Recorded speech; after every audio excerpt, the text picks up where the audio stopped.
मैं एक छोटे से गांव में रहता था, हरी भरी पहाड़ियों के बीच। जिंदगी सादी थी, पर मैं मेहनती था।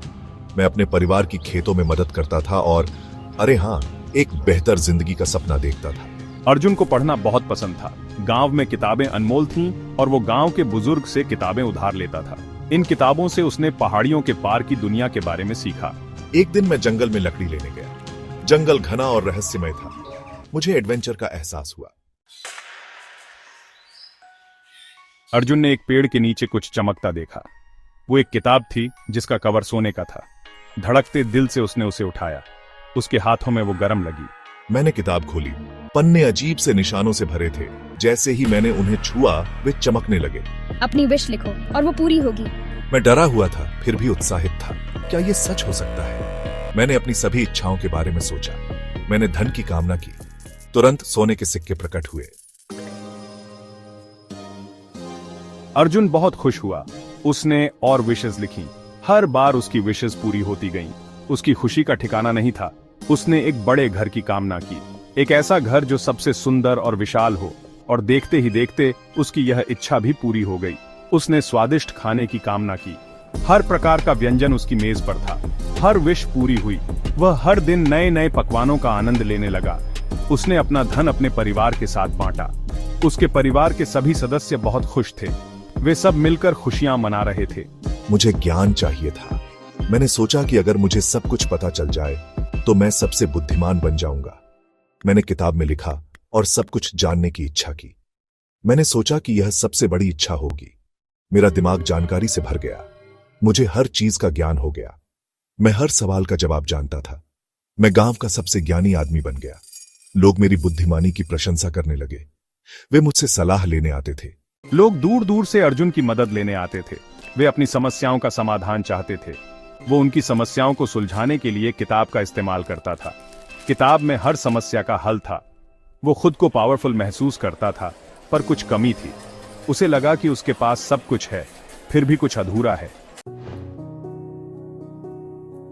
सेक्शन 4, जादू का खत्म होना। यह कहानी है एक छोटे लड़के अर्जुन की, जिसने जादू की किताबों में अपना जीवन बिताया। एक दिन मैंने किताब उठाई।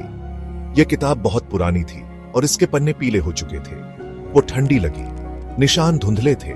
ऐसा लगा जैसे किताब में अब कोई जादू नहीं बचा। मैंने एक विश लिखी, पर कुछ नहीं हुआ। पहले तो किताब में लिखते ही जादू हो जाता था। मैंने बार बार कोशिश की, पर जादू चला गया था। हर बार असफलता ही हाथ लगी। अर्जुन बहुत दुखी हुआ। उसे लगा जैसे उसकी दुनिया ही खत्म हो गई हो। उसे एहसास हुआ कि वो किताब पर निर्भर हो गया था। उसने अपनी असली क्षमताओं को कभी पहचाना ही नहीं। उसने अपनी क्षमताओं का इस्तेमाल नहीं किया था। वो हमेशा किताब के जादू पर निर्भर रहा। उसने जीवन के साधारण सुखों को महत्व नहीं दिया था। उसने कभी बाहर खेलना या दोस्तों के साथ समय बिताना नहीं सीखा। उसने अपने गांव की ओर देखा। उसे एहसास हुआ कि उसने अपने आसपास की दुनिया को कभी ठीक से देखा ही नहीं। उसने प्रकृति की सुंदरता देखी, पेड़ों की हरियाली, पक्षियों की चहचहाहट और हवा की मिठास को महसूस किया। उसने अपने परिवार की आंखों में प्यार देखा, उनके साथ बिताए गए पलों की अहमियत को समझा। उसे एहसास हुआ कि यही असली धन है। जादू किताबों में नहीं, बल्कि जीवन के इन छोटे छोटे पलों में है। सेक्शन 5, असली धन। यह कहानी हमें सिखाती है कि असली धन क्या होता है। अर्जुन ने एक बहुमूल्य सबक सीखा। उसने समझा कि सच्ची खुशी बाहरी चीजों में नहीं, बल्कि हमारे अंदर होती है। सच्ची खुशी मेहनत, संतोष और प्यार से मिलती है। अर्जुन ने यह महसूस किया कि जब हम अपने काम में दिल लगाते हैं तो हमें सच्ची संतुष्टि मिलती है। मैं अपने जीवन में वापस लौट गया, पर एक नए नजरिए से। अब मैं जानता था कि असली खुशी और संतोष कहां से आता है। मैंने अपने ज्ञान का उपयोग दूसरों की मदद करने के लिए किया। जब मैंने दूसरों की मदद की तो मुझे और भी ज्यादा खुशी मिली। मैंने कड़ी मेहनत की और संतुष्टि पाई। मेहनत करने से मुझे अपने जीवन का असली मकसद समझ में आया। मैंने सीखा कि असली धन देने में है, लेने में नहीं। जब हम दूसरों को देते हैं तो हमें असली खुशी मिलती है। किताब एक कोने में भूली पड़ी थी। यह किताब हमें याद दिलाती है कि असली धन क्या होता है। ये एक बहुमूल्य सबक की याद दिलाती थी।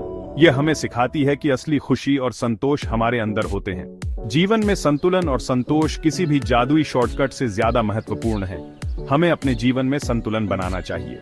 अर्जुन के सफर ने हम सबको सिखाया कि जीवन में सबसे साधारण चीजें अक्सर सबसे कीमती होती हैं। हमें अपने जीवन में छोटी छोटी चीजों की कद्र करनी चाहिए।